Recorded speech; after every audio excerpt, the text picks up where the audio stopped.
So in some of my previous videos, we have gone through this whole Twitter page called Florida Sea Watch, which is actually an ARG that is fan-made about Gravity Falls, what happens after Gravity Falls, essentially, and about this captain's log that apparently washed upon the shore of Florida. Now, there is actually a whole website connected to this, if you haven't seen it yet, and you can go to gfcaptainslog.com and you get to this page. And this page is crazy because it is just like the real Book of Bill ARG on thisisnotawebsite.com.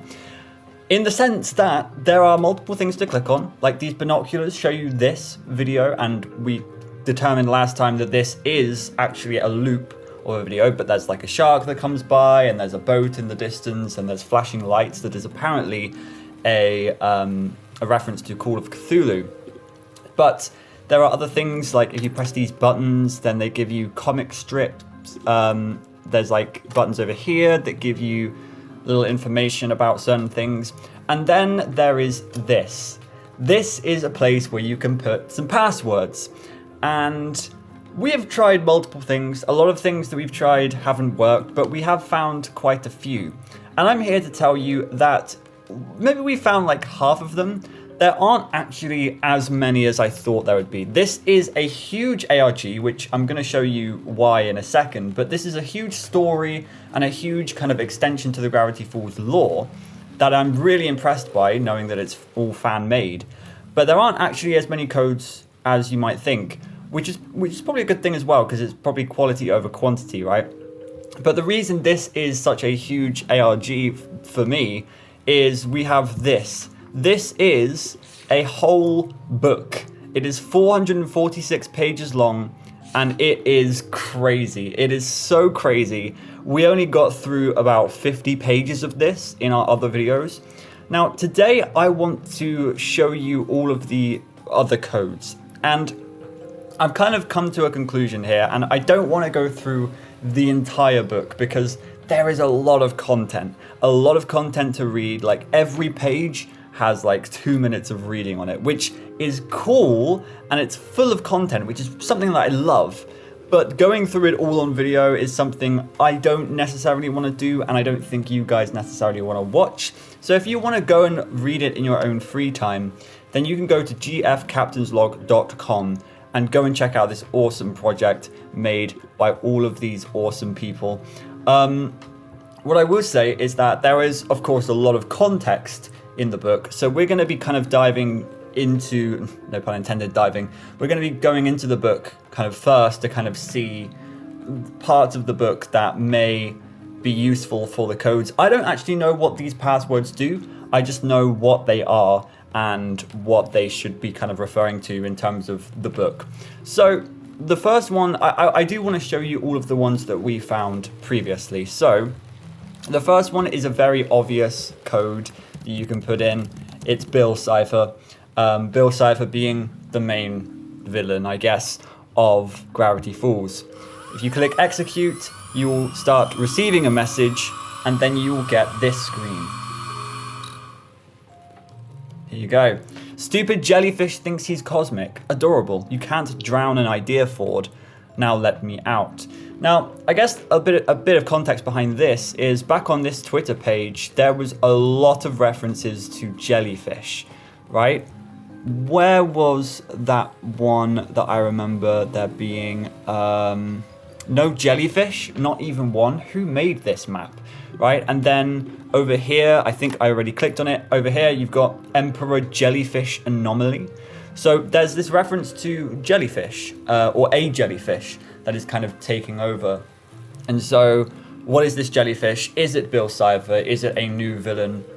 Is it like a different form, a different time, like the axolotl said in Gravity Falls? So like, there's a lot of questions here about who this jellyfish is. And then another one that we found is Florida Sea Watch, which is the name of the Twitter page. It's basically this fake Twitter page about Florida's coasts. And it starts out very innocent, and then it gets weirder and weirder, and then you get to this. Giant eyeball found on beach posing mystery for marine biologists. And then you get this big eyeball from something. some creature. And we know that this is probably from a weird creature, because that's the whole reason why Stanley and Stanford went out trekking in the Atlantic Ocean, or Arctic Ocean, sorry. And so this is probably something from one of those creatures. At the bottom here, there is an email address, Lance Skipper, floridaseawatch@gmail.com. And we did email him, and he came back with like har har har or something like that. I can't quite remember what it was, but you can go and watch my previous video to see what that was. And then the other one that we had was Captain's Log. And then when you execute this, it will literally give you the PNG, or not PNG, I guess JPEG or whatever. It will give you the picture of this book, which is such a cool design, by the way. I really like this. I really like the whole idea of this whole ARG. I think it's a really great place for the series to go. And I wonder if Alex Hirsch has been planning something like this. Probably not. I don't know. I don't know if there's going to be any more Gravity Falls official content anytime soon, but I really hope so, because Book of Bill was just so good. It was so, so good. So that's it. That is everything that we found in those previous videos. There are actually 4 more codes, and apparently they're very interesting. I haven't seen what they are, and I have not got to the point in the book to even like be able to get it, right? So let's go back into this book, and this is the page that I wanted to start on. Jelly Roger, creature number 606. Now, when we're talking about jellyfish and stuff like that, as soon as the word jelly comes up in a name, I'm thinking, yeah, Jelly Roger, like Jolly Roger, but Jelly Roger. This is going to be our jellyfish that we're looking for. And you can kind of see, this is very interesting design, right? And if you remember this, and then we come to, was it here? Nope, that was another thing. Nope, that's another thing. It's hard to remember. You see this, right? Don't you want to return to the sea with us? Drown with us. Midnight gathering behind the dry dock. Bring offerings. Dress wet. Free pizza. All those who drown shall get their wishes granted by the Abyssal Emperor. And then you have this picture, which I thought was more kind of Cthulhu-like, but now that I look at it even more, how did I miss that? It's literally a jellyfish. Look at this. That's the head of the jellyfish, and these are all the tendrils. I thought it was like Cthulhu's little tentacles. But no, that is literally a jellyfish kind of coming out of the water. It's like a cave art kind of design. This is Jelly Roger, probably. So, what relevance does Jelly Roger have to this whole story? Well, we're going to need to read some of this book. And there's, again, a lot to read. And there's going to be a lot of context that we're actually going to be missing, which is unfortunate. But again, if you want to see that, you can go and read on this website. So, Jelly Roger, creature number 606. Stanley and I truly stumbled across something extraordinary. This was an ancient shrine hidden deep within the heart of this lagoon. The walls were plastered with cryptic carvings, perhaps a part of the ancient manfish history. After some time spent deciphering these pictographs, I unearthed a chilling legend. It turns out Jelly Roger was once a real living creature, not just a golden statue on weird symbol revered by the lob mobsters. The lob mobsters? Again, these are probably things that we've already seen in the book, but I haven't. So, the pictographs speak of him as if he were a jellyfish god. So there you go. A very powerful entity displayed within this shrine as having power over the ocean, by extension all forms of water. So I guess it's a very similar entity to Bill Cipher. You remember in Book of Bill, you have the Theraprism, which, and then you see like 9 portraits of different people. One of them was the Beast, which is the dog from the Pup Candy or whatever it was called. But you have many different kind of monsters or creatures who have some sort of power, and they're now eternally trapped in the Theraprism to be kept away by the axolotl, essentially. So this seems to be another sort of creature with some sort of power over reality, I guess, and maybe interdimensional as well, possibly. I don't know. It just says over the ocean, so probably not as powerful as Bill Cipher, but still very powerful. So the first pictograph is strange, unfinished, as possibly Or possibly deliberately defaced, it depicts a collection of bizarre creatures emerging from what appears to be the back of a giant sea turtle. Wait, is that the Loch Ness monster in the corner? The absurdity only deepens. Remember that. Remember this pictograph, because that is going to come back soon. Oh, in fact, it does say it here. Could this be the legendary sea turtle dove? A mythical island-sized creature that carried entire ecosystems on its shell. So remember that name and remember that kind of creature. From the lagoon, something rises, a colossal jellyfish with tendrils stretching outward, and in the center of the carving, ancient glyphs, eerily preserved, spelling out a name. Ahoy, Jelly Roger, the Abyssal Emperor. There we go. Just like the plaque in Hammerhead Saloon, the artistry abruptly shifts here, spiraling into horror. Jelly Roger is depicted with tentacles made of iron anchors. Yes, anchors. Massive, iron-clad tendrils that he used to stab into the back of the sea turtle dove, carving a blood-filled ravine. Interesting. So this was sort of just, yeah, the Abyssal Emperor of the ocean, which is crazy that they came upon that, and I wonder if they're going to meet him.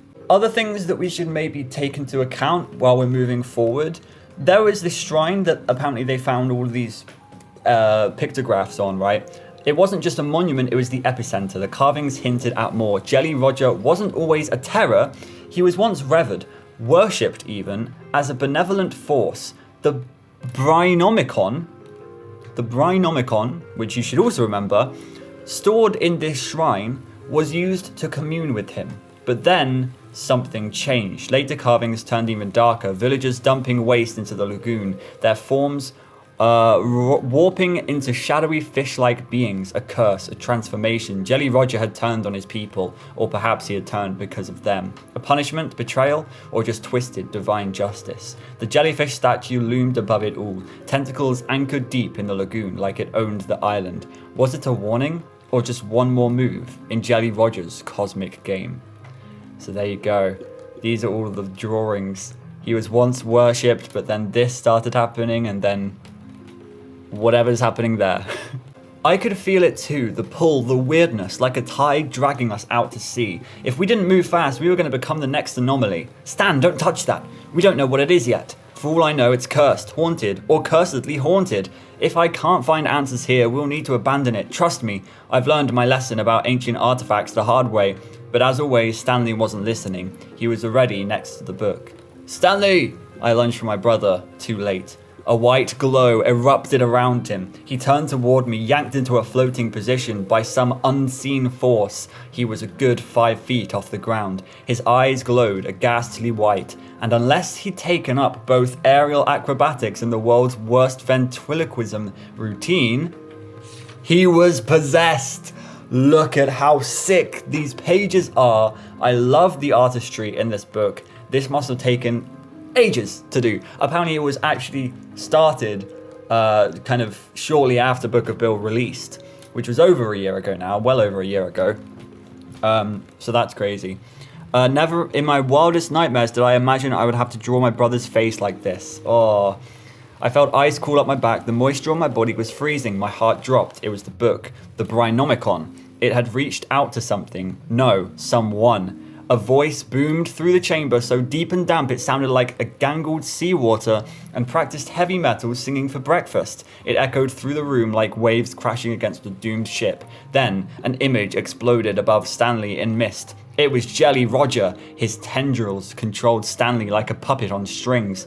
Face was decidedly skull-like, one eye patch, one blood-red gem-like eye, pirate hat complete with Jolly Roger, a massive jellyfish hood, mustache on grand that even Quentin Tremblay would have tipped his hat in respect. His jellyfish tentacles had 2 iron anchors like sacred relics. Look at this. It's just such a cool drawing. It's definitely going to go in the thumbnail.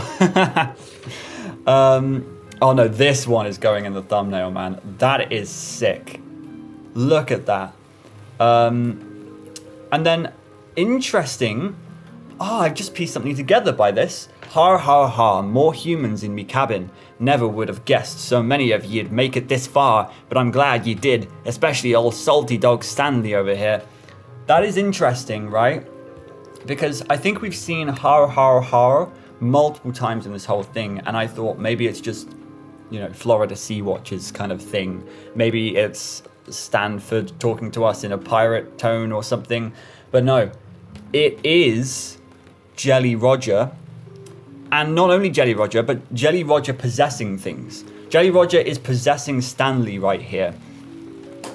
So what if Jelly Roger was possessing Lance Skipper? I think that is totally plausible, and I think that is totally accurate, because not only does this whole Twitter account go berserk talking about Portuguese Man O' Wars, which is the world's deadliest jellyfish or something like that.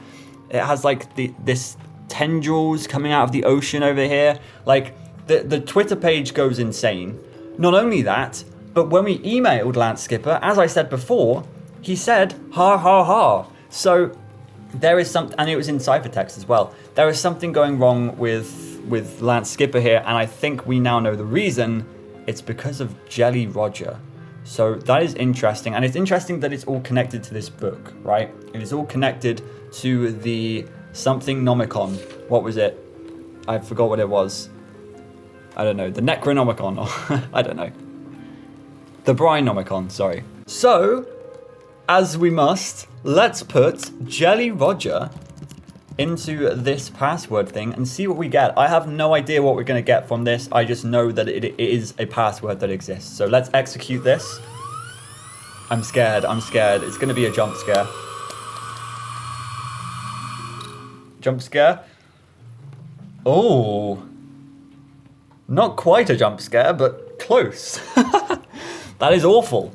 That reminds me of, you know, the Oracle in the Book of Bill website. When you kind of type in, I think it's 9 eyes you need to type in, it comes up with like a blacked out face, but you could clearly tell it was the Oracle. And it reminds me of that in a way, because like you can tell this is a portrait of Jelly Roger in some capacity, but you can't see the whole thing, which is kind of more scary, you know, a fear of the unknown almost. But he's blue. He's blue, if you want to know, and he's got a big bloody red eye, just like they said in the book. The next place I want to go is page 265. So a research yacht. Apparently they come across this research yacht. So it turns out we weren't alone out here, well, aside from the manfish, which they keep bringing up, which is very weird. There was a crashed ship, a massive jet black yacht, half buried in the sand, its sleek metallic frame tangled in seaweed and misery. I whipped out our binoculars to get a better look, Stanley crouching down beside me. "You think there's food on that thing?" Stanley asked, stomach growling loud enough to scare the crabs nearby. "Stanley, focus." Secretly, the thought of non-sea snail rations had crossed my mind too. The hull was mangled, jagged edges gleaming in the sun, but there, amidst the wreckage, I spotted something unmistakable. A torn crest. The remains of the emblem read, "Beford Academy of Extraordinary Studies." I pulled out the jagged piece of metal the beach blum leader had given me, holding it up to the broken hull. It lined up perfectly. Pemberford. A Pemberford Academy research glass vessel. Glass or class? I don't know, because I can't read Ford's writing, as you all know. Whatever had brought them to this island didn't end well for them, and it didn't bode well for us either. This is where it gets interesting. As we edged close to the wreck, Stanley, in true Stanley fashion, let out a low whistle. "Whoever hired these morons needs to rethink their choice of captain. I don't think this was a crash, Stanley. The hull wasn't just damaged, it was mauled. Jagged gashes ran along its side, I suspected, based on the size of their teeth punctures, some kind of giant shark." Which actually matches up quite similarly to... Well, actually, it's not that similar at all. I was going to say it matches up to this, but I completely forgot about what this actually was. But this is like a big, like shark bite. But it's, I don't know, it's not similar at all. It's not even the same piece of material or anything. Yeah, it was mauled. Jagged gashes ran along its side, I suspected, based on the size of the teeth punctures, some kind of giant shark. These aren't impact fractures, they're pull marks. Something didn't just hit this ship, it was dragged under. It took a bite and spit the rest back out. Amid the chaos of seaweed and shredded parts, a glint caught my eye. I pushed aside a chunk of debris and pulled out a mangled piece of equipment. It was bent, non-functional, but unmistakable. Unmistakable. I don't know why I said unmistakable. That's very strange. Anyway, a high-powered portable submersible scanner, the kind of top-tier tech even NASA would bid for. I flipped it over, a bright yellow safety tag. Property of Dr. Victoria Thorne. Now, that is yet another name that you need to remember. Victoria, huh? What's this chick ship doing all the way out here? Was this the woman Jelly Roger mentioned? Obviously, we didn't see that context, but there was a mentioning of Victoria Thorne by Jelly Roger. So who is Victoria Thorne, right? And then I think we turn the page... Where is it? There's a page around here. Maybe it's not around here. Pemberford. A weird fool. I can't remember quite which page it was, but I think we actually get to see Victoria Thorne at some point. But just remember that. So this is Brinomicon, which, you know, has the Jolly Roger hat with a skull, with anchors for like tentacles. So this is very clearly connected to the Jelly Roger, even though there's no jellyfish imagery here. Even now I struggle to believe it's real. The book's shape is unremarkable, but its presence is suffocating. Waterlogged yet dry, its kelp papyrus pages flake salt that never truly goes away. The cover bears the Jolly Roger, but not the typical symbol. This version of the emblem is in an in-between stage, the evolutionary midpoint, the transition between man's defiance of the sea and something far older claiming it back, Jelly Roger, a name I've only just now started to understand, and one I dread to learn more about. One thought won't leave me alone. Was I meant to find this? The manfish practically shoved us into that monolith. It felt deliberate, calculated, like they wanted us to take the book. This is really well written, by the way. I think it's really good. Warning, do not open. This is where it starts to get interesting, right? Toss this book into the deepest ocean trench you can find. Seriously, the Brinomicon secrets? Unbearable. Even with titanium willpower or a metal plate in your skull, this book will gut your sanity faster than a tuna on a cutting board. I should have known better, but curiosity reeled me in. The moment I opened it up, fog poured in like a nightmare. The book glowed and my mind screamed, put it down, but I couldn't. The pages flipped on their own, spilling endless, bottomless horrors. Not metaphorically, literally bottomless. A textbook-sized tome with the weight of an ocean's worth of nightmares. And what I saw, I'm still struggling to forget. Proceed with caution and protect your sanity. Warning for any viewers. So then you start getting more kind of darker tone entries here. Maritime disasters, spectral fish heads, the Bermuda Triangle, which by the way I want to talk about. A watery death magnet, ships, planes, entire crews claimed without a trace, and for one heart-stopping split second, I saw a glowing yellow eye. It couldn't be. No, it had to be a trick of the book. There you go. This very clearly is Bill Cipher as well. Like you can see Bill Cipher's head here. Head? I guess it's the head, right? It's the head and the body. The whole Bill Cipher triangle.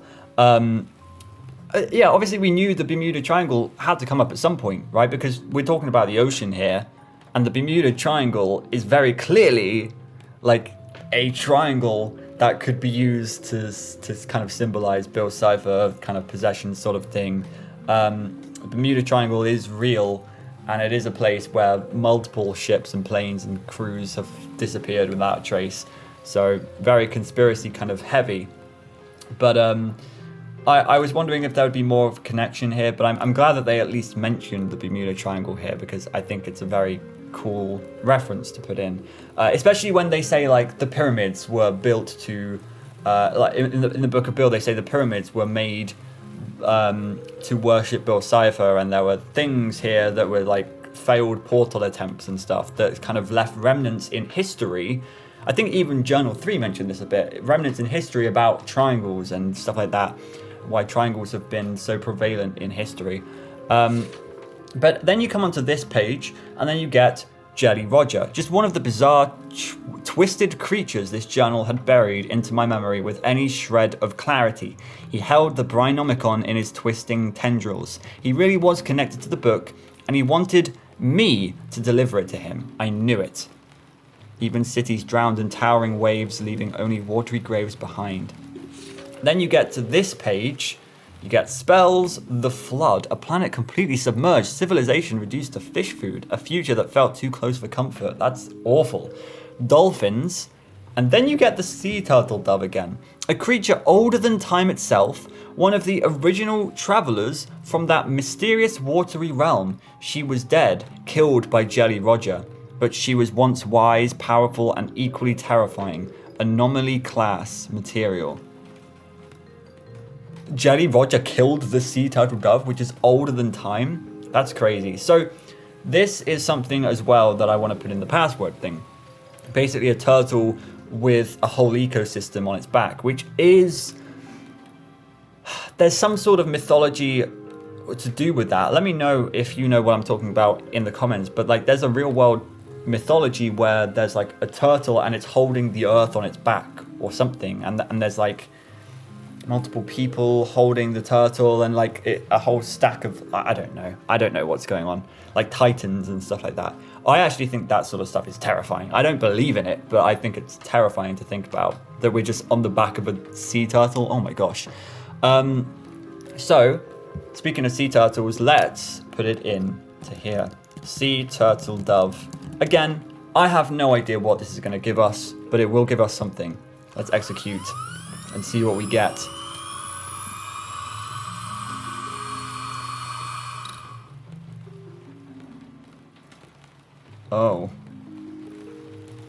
Oh, that's horrible. That is not nice to look at. It looks like a sea turtle dove hatching from its egg with an ecosystem already on its back. So I guess that answers one question. Well, and it's a very strange looking egg as well. Okay, well that exists. So here we start to get more interesting yet again. First contact with the Stano War II drifting near the Onyx enigmatic yacht. I reached for my trusty megaphone. Sure, I could have used the radio, but I didn't want to broadcast my location. Also, yelling felt more satisfying. It gave the moment. Wait, identify yourself, I called out, channeling my inner sea captain. It echoed across the waves, dramatic, effective.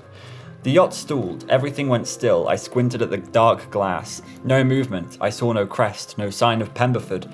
My stomach dropped. Had I just hailed pirates? Oh boy. I flushed with embarrassment. Shouting at unknown vessels in open waters wasn't exactly subtle. Then there was a sound. A distorted, melodic voice rang out from the yacht's core. This is Dr. Victoria Thorne's research vessel. We are conducting experiments. Be advised, we are equipped with non-lethal anti-piracy defenses. Relief hit me like a warm current. This was her ship. I might finally meet someone who could match my intellect. Stanford. Dr. Thorne, this is Dr. Stanford Philbrick Pines. Please disregard the cannon. We're not pirates. Stanley gave me side-eye. Doctor, huh? Stanley, please. This is a moment of academic significance, not a chat with a candy-obsessed leprechaun. He rolled his eyes hard enough to sprain something. The yacht's glass brightened, electrically pigmented. Brilliant. Through it, I glimpsed a sleek command post. Then the door opened. Out stepped a tall, striking woman, Dr. Thorne, flanked by 4 men who looked like they wrestled bears for sport. I thought it said beans. I was like, I'm sure they didn't wrestle beans. Here we have Dr. Victoria Thorne. Impeccable hair care and skin. It's practically supernatural. Does she have a secret stash of ghostly moisturizers? Her cranium appears average-sized at glance, but based on my scientific guesstimation, her brain is likely at least 1,200 cubic centimeters. That's about 100 cubic centimeters more than the average person. Do her paranormal observations utilize the extra neurons? Almost aristocratic, like she stepped out of a Northwest family portrait. That could be a compliment or an insult, depending on your perspective. Roughly my height, I don't know why that matters, but somehow it makes me feel, I don't know, less like six-fingered stork amongst the seagulls. She's completely committed to the paranormal, a rival to myself. So that's quite cool that they talk about this sort of thing. Confidence, her golden blonde hair catching the light of the setting sun in a way that momentarily fried my usually over-analytical brain. He's falling in love with Dr. Victoria Thorne.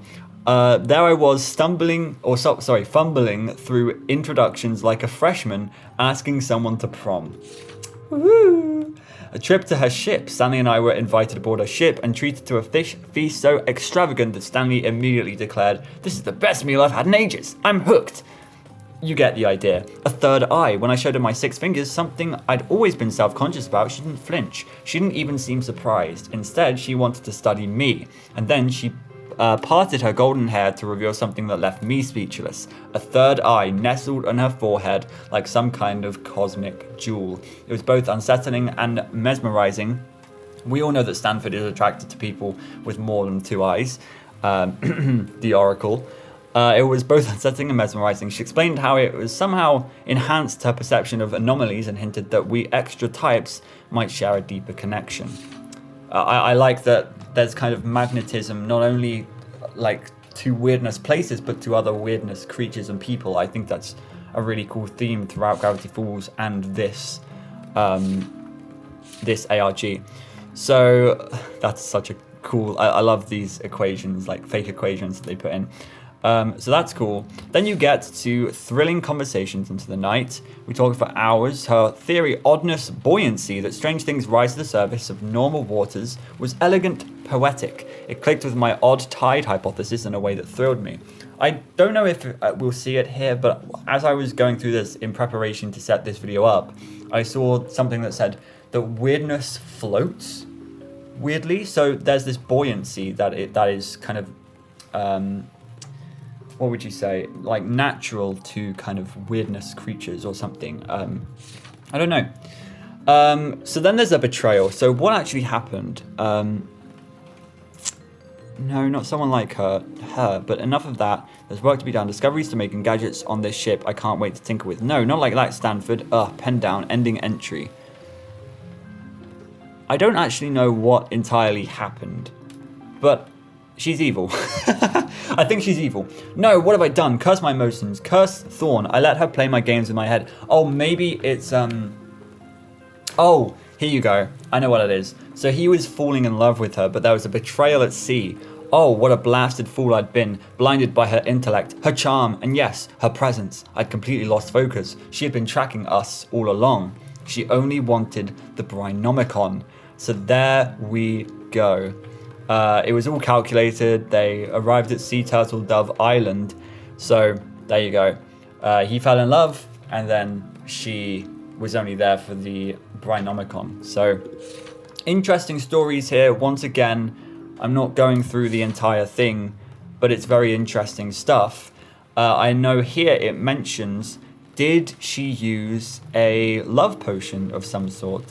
I missed all the warning signs. No, the air. When Stanley opened the door, it smelled different to me now. Metallic and almost sweet. My heart sank as paranoia gripped me. Had Thorne been piping in some kind of magical love potion? Was my sudden attraction just another one of her twisted experiments? The thought sent a cold shiver down my spine, a feeling I was becoming accustomed to.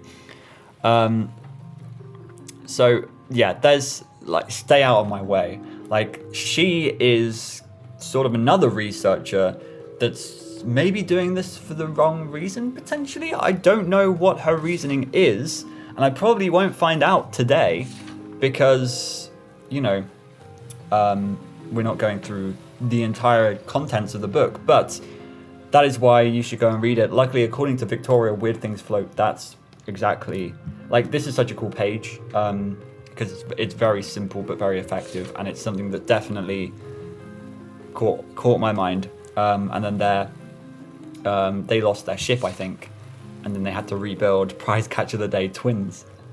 This page is so cool. Jelly Roger, the Abyssal Emperor. Like, this as a villain is so cool. I love the idea, and I love all of the art in this book. One of the most powerful creatures I've ever encountered has been known by many names throughout human history. Poseidon, Neptune, Anukit, and of course Jelly Roger. So he'd flood the planet and start over. He's done it before. That's crazy. He's got temporal fluctuations, mind control, hydrokinetic mastery. The sea obeyed him. The return of Jolly Roger. Yah ha ha ha hee ha. Hey lass, look who washed ashore. I was starting to have me doubts. I remember you rambling. Something about hurting me book in the deep dark, weren't it? Let me tell you. You thought the deep was dark before. You ain't seen nothing yet. Victoria, what did you do? You were so busy worrying about mocking things I did. Did you ever stop to think about what you were doing? Hush, you fool. I did nothing. He's responding to the chamber's resonance. So here, I think then they start to team up a little bit more because she didn't even realize what she was doing. It got into the wrong hands, essentially. And now the Abyssal Sea Emperor is back. All of this art is so cool. The illusion of control, the wrath of the sea. Victoria cracks. That's when it hit me. My perfect metaphor, analogy rather. Roger is wrath and vengeance shaped like calamari. That calamari made Victoria's jaw twitch. I saw it. There were hiccups in her hubris. She wasn't letting this go. Of course she wasn't. So it's basically this huge an update on the Gelcolite. Parley with the jellyfish god or demon. Like, there's this whole sort of thing around attacking the Jelly Roger. My Nightmare at the Bottom of the Sea. This is such a cool title for a page. So, here is the next code. Victoria Thorne. Once again, don't know what's going to happen here, but a very prevalent character in the book. What is this going to give us? Victoria Thorne gives us this. We have Dr. Northwest. Dr. Northwest? Okay, so this is Dr. Northwest, who I don't think was actually in Gravity Falls. I think this is a new character. But interesting, Dr. Northwest connects back to, obviously, Pacifica and, what's his name, Tristan? I don't know, but Preston. It was Preston Northwest, and the whole history of the Northwest being like the richest in town or whatever. And it's probably because of these like experiments and stuff. Black Book 3. Experimia Docet or something. Let's read what this says, or try to read what this says, because it's quite difficult actually. Especially when I can't move around. Oh boy. My floating eyes have broken free of their containment calls. Absolutely catastrophic. Their escape renders my time in this wretched wasteland almost worthless, but at the very least I have conceived one lasting breakthrough here. The fools, they called me mad. They dared to call me mad. Can you believe their audacity? Mad? Preposterally, propoundly, perpetually petulant, and puerile. I don't know what that actually says, but I just said puerile. I much prefer the title of extremely forward-thinking with just a mild disregard for human limitations. That's it. That's all. What is a little bit of optical restructuring between family members? The Northwest cowards, my esteemed, got unsufferable relatives that I have the extreme displeasure of sharing blood between. What? Fail to see the potential. They cry abomination. They cry curse. They cry damn all that is holy. What on earth have you done? Drama queens, the lot of them. So now they're... this is so difficult to read, man. This is so difficult to read. Why wouldn't you do higher quality? So now they've brokered a deal with the Thorne family. Okay, so combination of families. A grim, secretive bunch with more skeletons in their closet than I have in my whole lab. They will take her, marry her off, and sweep my little breakthrough under the very expensive Persian rag of history. Fools. Genetics does not work like your unpaid debts. The blood will remain. The knowledge remains. The eye sees, and it does not blink. Someday, somewhere, some distant descendant of mine, born into the cursed Thorne lineage, will fool that distinctive itch behind their forehead. I can hear it now. It plays on my mind like a broken phonograph. Oh no, I have inherited Grandpapa's little gift. But you will see, more than anyone else, Dr. Phineas Cornelius Bernard Northwest, MD, D, Sci, Par, PhD, SCD, D, Physics, or Doctor of Physics and something of Physics. I don't know. Okay, well that's interesting. I don't know what to make of that. Again, we're probably missing a lot of context here, but that is interesting how the Northwests come into this even more. Because, to be honest, that is something I thought in Gravity Falls there would be more. I thought the Northwests would be... Oh, the Northwest with the mayor of the town, right? Like, that they built Gravity Falls from the ground up or something. I don't know. I can't remember, but... The Northwests, I thought, were going to have more of kind of a reasoning behind why Bill Cipher exists and stuff like that. But it's more that they were just kind of they were a big part of the society of Gravity Falls, I guess. So that's interesting. The last thing I want to look at is the last page. Now, once again, so much context is missing here. But final entry from the seas. Stanley sighed heavily and patted me on the shoulder. He was a good guy, Ford. His voice was gruff but honest. An extreme rarity indeed. Weird but good. I'm trying to think. Wait, is Stanford... Okay. For a second, I thought Ford was dead. But I don't think he is. I don't think Ford dies. I don't think so, because I think it's still Ford writing. I nodded, swallowing hard, trying to keep my voice steady. The good ones usually won. Oh, the good ones usually are. We stood there for a moment longer, silent in the emptiness of the cabin. Cletus was gone, but his determination to stop Victoria would never be forgotten. Heroes, he'd called us. I didn't feel like one, but at the very least, we had done something right. We ushered the few survivors through the portal. Then it was just us. Stanley and I looked back one last time at all that was left of the now obliterated Stanowar II, and took a deep breath.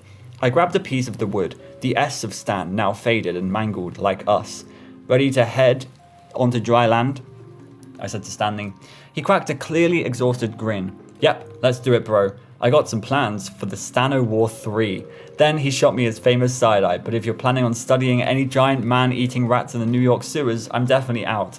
We laughed as I put my arm around Stanley's shoulder. We stepped through the portal together. And so here we are, at the edge of Jelliana Trench. Like the Mariana Trench, oh my gosh. The deepest place in this reality or any other that I've dared record.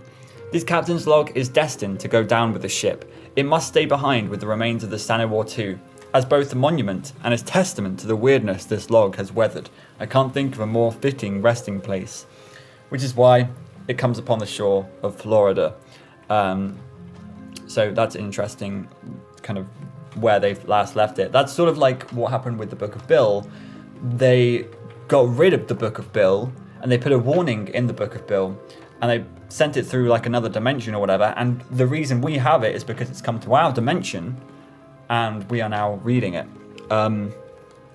So it's cool, and Journal 3 was similar. I think Journal 3 was won in an auction or something, and so that's why we have it. So that was interesting.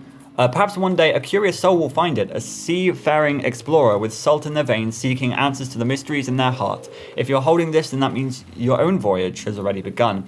May these pages guide you through the tides of oddity, or at least comfort you when the sea begins to whisper your name. And if that jellyfish monster even finds a way to drag itself onto dry land, well, you'll find its weakness somewhere in these notes, scribbled between the salt and coffee stains. Stay curious, stay weird, stay kind, don't let anyone or anything tell you otherwise. This is Stanford Pines, and Stanley, eternally aboard the Stanowar II. Captain's log, signing off. Hold up, Ford. That's 2 for 2. We've knocked out things people make religions about. Are we gods now? Twin gods of trouble? I can see the merch already. Haha, relax, Stanley. We're not gods, just twins. It runs in the family.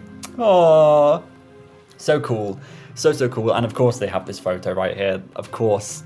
They had to have that just to kind of do a full circle moment. So, very, very cool. They have a picture of the Stanowar 1. They talk about eternally being aboard the Stanowar II because that's this whole adventure, the Stanowar II. But they also mention, I got some plans for the Stanowar III, which kind of leaves things open a little bit. Obviously, that's probably more of a joke than an actual thing that's going to happen. But That is the last code of this website, or at least the last code that's been found. If you found any others, then let us know. Is this how you would put it? I'm assuming I don't need to put the apostrophe. I do need to put the apostrophe. Stan O War 3. There you go. Stan O War 3. What is this going to give us? Ooh. Ooh. Very cool. The Stan O War 3. Annotated blueprints for the spaceship. Void portholes, the bridge, high vane antenna. The ship's AI loves to broadcast its genius across the galaxy. These were recycled, borrowed without asking from a stasis pod waste facility called the Snoratorium, dream dumpsters, mess deck, emphasis on mess, thanks Stanley, hydrogen, tokamak, scoop, and then there's, oh my gosh, that is a real equation, I think. Hydrogen 3, which is it's like tritomium or something, I don't know. And then hydrogen 2, and then you've got helium plus, I mean, I would assume that's nitrogen, but it's weird that it's 1, 0 plus E. What's E? Energy? I don't know. But there's like a chemical equation right there. That's cool. Thrusters, fuel lines, egress bulkhead, also known as space doors, according to Stanley. Propellant collection bucket, do not attempt to use as an ice bucket for brews. That means you, Stanley.